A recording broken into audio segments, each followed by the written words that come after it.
সেউজপ্ৰেমী বন্ধু-বান্ধৱীসকল, আপোনালোকক পুনৰবাৰ স্বাগতম জনাইছোঁ আজিৰ অন্য এটা ভিডিঅ'লৈ। আচলতে 15 দিনমানৰ ছুটীত মই মোৰ মাৰ ঘৰলৈ গৈছিলোঁ আৰু মাৰ ঘৰৰ পৰা আহি পোৱাৰ পাছত মোৰ গছখিনিৰ গতিটো চাওকচোন। মানে দেখি ইমান বেয়া লাগি গৈছে। শুকান পাত, পকা পাত। অৱশ্যে এইটো পাত পকাৰ সময়েই, তথাপি দিয়কচোন পাতবোৰ মই থাকিলে কাটি থাকোঁ যিহেতু। এতিয়া একেলগে গোটেই গছখিনিতে এনেকুৱা ধৰণৰ মানে শুকাই থকা হেৰিবোৰ দেখি ইমান বেয়া লাগিছে। সেইকাৰণে আজি ৰাতিপুৱা 6 বজাৰ পৰাই কামত ধৰিছোঁ। পাতবোৰ এফালৰ পৰা ছিঙি যাওঁ, পানী দুনি দি গছখিনি মানে ৰং নোহোৱা হৈ গৈছেগৈতো। সেইকাৰণে ভাবিছোঁ অকণমান কামত ধৰোঁ। আচলতে মই কি ভাবোঁ জানেনে, ইহঁতি গম পায় নেকি ইহঁতক প্ৰতিপাল কৰি থকা হাতখন অকণমান সলনি হৈছে বুলি? নহ'লে এনেকৈ ঠেহ পেচ ধৰিলেহেঁতেন জানো কওকচোন। আৰু মই নথকাত এওঁ পানী দিয়েই থাকে, তথাপি ৰং ৰূপ নাইকিয়া হৈ গৈছেগৈ। এইজোপা চাওকচোন, এইজোপা গুটিটো চাওক, একদম তেনেই পাত শুকাই লেৰেলি গৈছেগৈ। আৰু পানীও হয়তো কেইদিনমান দিয়া হোৱা নাছিল, সেইকাৰণেও হ'ব পাৰে। সেইকাৰণে ভাবিছোঁ আজিৰ পৰা আৰম্ভ কৰোঁ, যিমানখিনিলৈকে পাৰোঁ কৰিম। শুকান পাতবোৰ ছিঙি টাব পৰিষ্কাৰ কৰাৰ পৰা, ফুল ৰোৱাৰ পৰা, সাৰ পানী দিয়াৰ পৰা কি কৰোঁ আপোনালোককো দেখুৱাই থাকিবলৈ যত্ন কৰিম। আৰু মই যে শুকান পাতখিনি ছিঙি আছোঁ, এইখিনি মই পেলাই নিদিওঁ। শাক পাচলিৰ বাকলি, শুকান পাত, পচা পাত আদিৰ এটা খুব সুন্দৰ পচন সাৰ প্ৰস্তুত কৰিব পাৰি। ময়ো কৰোঁ ঘৰতে, আৰু বহু সংখ্যক লোকেই কৰে চাগে। তথাপি যিসকলে নকৰে কৰি চাবচোন, খুব সুন্দৰ সাৰ হৈ পৰে।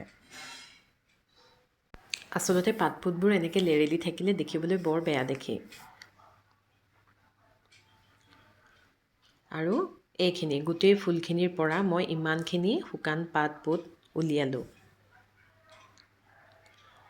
মোৰ ওচৰত এটা গোলপীয়া ৰঙৰ হাইব্ৰিড কালাঞ্চুৰ গছ আছিলে। মই ঘৰলৈ যোৱাৰ আগতে ইয়াৰ পৰা 3টা কাটিং বালিত এনেই গোজ মাৰি থৈ গৈছিলোঁ, কিন্তু আহি পেলাই দেখিছোঁ ইমান ধুনীয়াকৈ পুলিকেইটা শিপা ওলাইছে। সেইকাৰণে ভাবিলোঁ আৰু 2টা কাটিং লগাই দিওঁ। অৱশ্যে কাটিং লগোৱাৰ সময় গৈছে। এইকেইটা মই গোজ মাৰি থৈ গৈছিলোঁ। এয়া চাওক, ইয়াত ইমান ধুনীয়াকৈ শিপা আহিছে দেখিছেনে?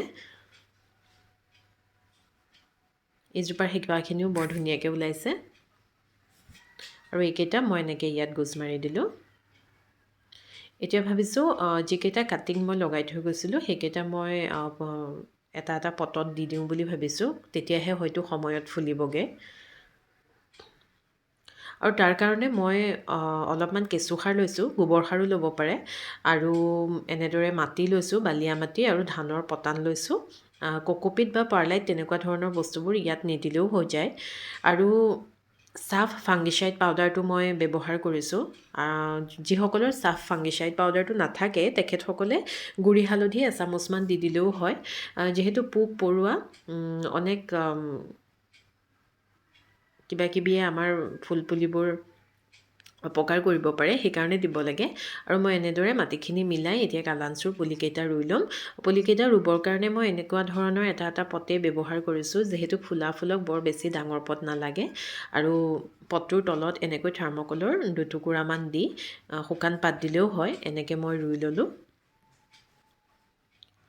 এতিয়া মই পুলিকেইটা ৰুই পেলাই এনেদৰে ছাঁ ঠাইতে থৈ দিছোঁ। যেতিয়া ফুলিব মই তেতিয়া আপোনালোকক দেখুৱাম বাৰু। আৰু এইজোপা চাওকচোন, এইজোপা মৰিলে বুলি ভাবি পেলাই জানেনে, এইজোপা মানে মই একদম এলাগি কৰি টাবটো এঠাইত পেলাই থোৱা নিচিনাকৈ থৈ দিছিলোঁ। কিন্তু ঘৰৰ পৰা আহি পেলাই মই দেখিছোঁ ইমান ধুনীয়াকৈ আকৌ পোখাবোৰ মাৰিছে। সেইকাৰণে আজি মানে দেখি এনেকুৱা লাগিছে যে হেৰাই যোৱা বস্তু এটা পুনৰ ঘূৰাই পেলাই যেনেকুৱা লাগে, মোৰ মনটোও তেনেকুৱাই লাগিছে, খুব ভাল লাগিছে।